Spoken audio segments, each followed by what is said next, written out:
Have you guys watched the unboxing videos for the Arcade1up Pinballs yet?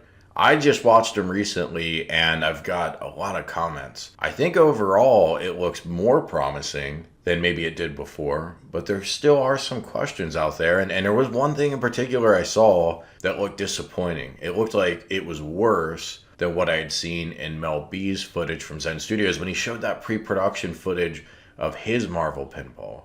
Welcome back to Unqualified Critics. I don't have one of these in front of me. I'm really hoping Arcade1up decides to send me a review unit for Attack from Mars. For the love of God! That would be awesome, but I don't currently have it. So I'm going to tell you what I think based on what we've seen. If you haven't watched the unboxing videos, I would recommend you watch it. I'm going to put a link below to Ralph's video for his Star Wars unboxing. Check that out because you're going to get the visuals. That's something I can't give you in this video. Here is what I think the key takeaways are. Number one, the product looks awesome.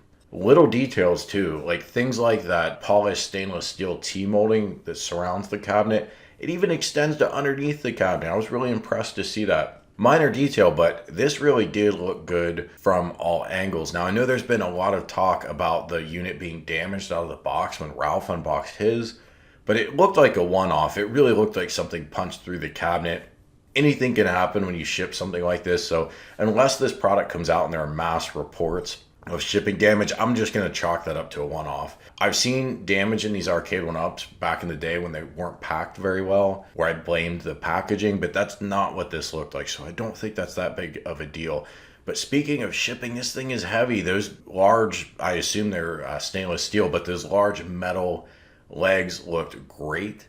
They looked substantial, and they had those two contact points where they screw into the cabinet itself, and that's something that notably At Games just fixed when they redesigned their cabinet. Initially had one contact point, they just added a second. Why does that matter? Well, if you're going to be pushing these around and scraping it across your floor, by the way, hopefully on carpet, not on hardwood floors, but when you're trying to nudge and engage with that accelerometer, it's going to detect those real world movements. Well, you need those legs to be very sturdy. You don't want, I mean, imagine a kid really yanking on this thing.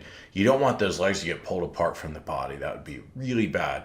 Having those two contact points is key. Anyone who's assembled furniture knows you got to have those two bolts to get your legs attached to your sofa or whatever it is. And I'm glad to see that here. I'm also glad At Games fixed that for their Legends pinball. I also noticed the playfield itself, the actual box of the unit, not the back box, not the legs, but the centerpiece.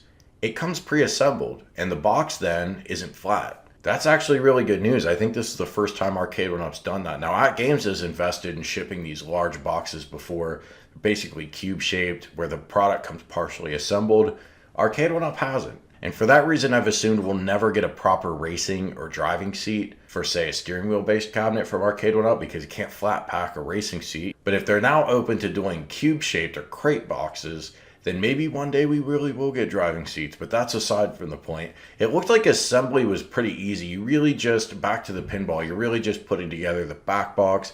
You're putting together the legs to the unit, attaching it all. Didn't look too bad. Speaking of the back glass, having that art panel and then the dedicated DMD under it, I've never been more convinced that is the way to go to design this. I like At Games for giving the specs to drive two monitors at once that are both 1080p 60 frames per second. And I saw a comment last time I mentioned that to say, oh, that's not that demanding. Yeah, for a PC, it's nothing. But for these PCBs that we get for these home arcade products that are $500-600, that is a big deal. And I give them a lot of credit for that.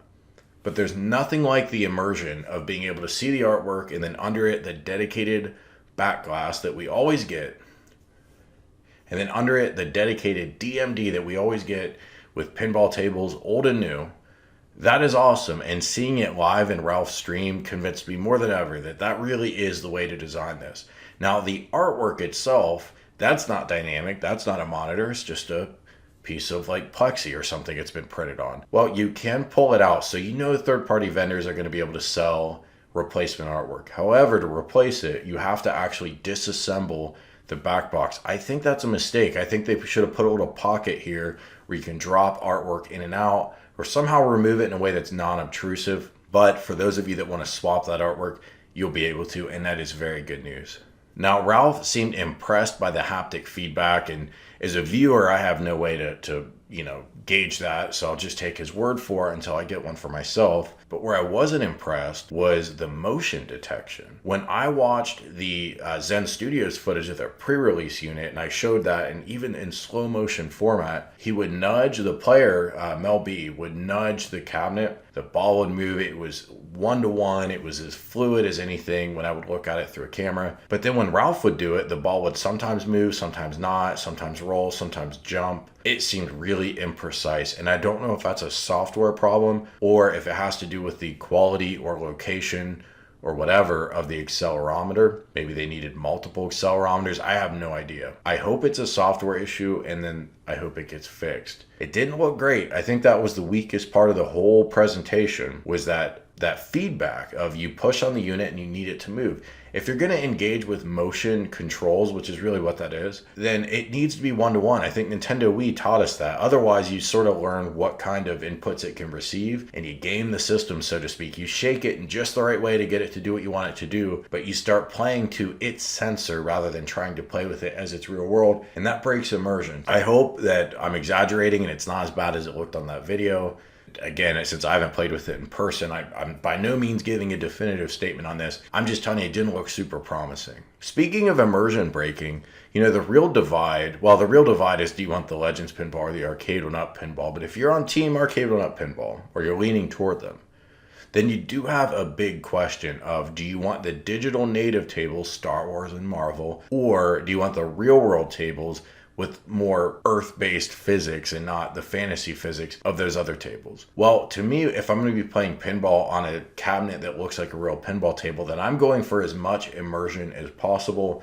And nothing's more immersive than real pinball tables with real physics. Not everyone's going to be as worried about that immersion. But if I'm playing a Star Wars game that is digital native, then in between balls or in mini game mode or whatever, you're going to have these large, great looking animations on screen that have nothing to do with the real world of pinball. You might be into that, but when I watched that on camera, I felt stronger than ever that Attack from Mars really is the one to get for me. Not telling you that's the one you have to get. I'm just saying, for me, that's going to be the one that's going to be the most immersive, and that's really why I'm interested in the Arcade1up Pinball. I think, my decision has never been stronger. I'm going to go for the Attack from Mars, and, not get the Marvel or the Star Wars, maybe someday as a second machine for sure, but if I'm only getting one machine, I think it has to be the Attack from Mars. All right, those are the main points.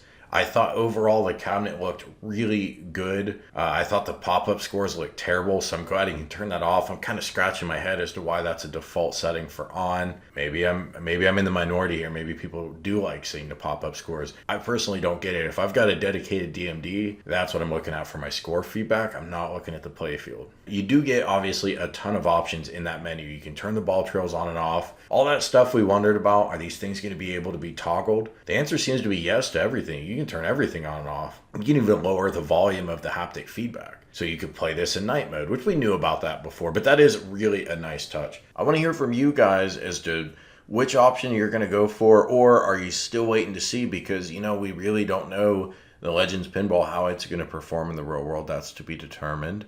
The Arcade1up Pinball looks really good, but we know it has some spec limitations. Now, 3 weeks ago, twice as many of you were into the Arcade1up Pinball as the At-Games Legends Pinball. I wonder if the needle's moved on that. Maybe more of you are into the Arcade1up Pinball since these unboxings are so positive. Maybe not. Maybe stuff you've heard about the Legends Pinball and its redesign over the last few weeks, maybe that's got you hype.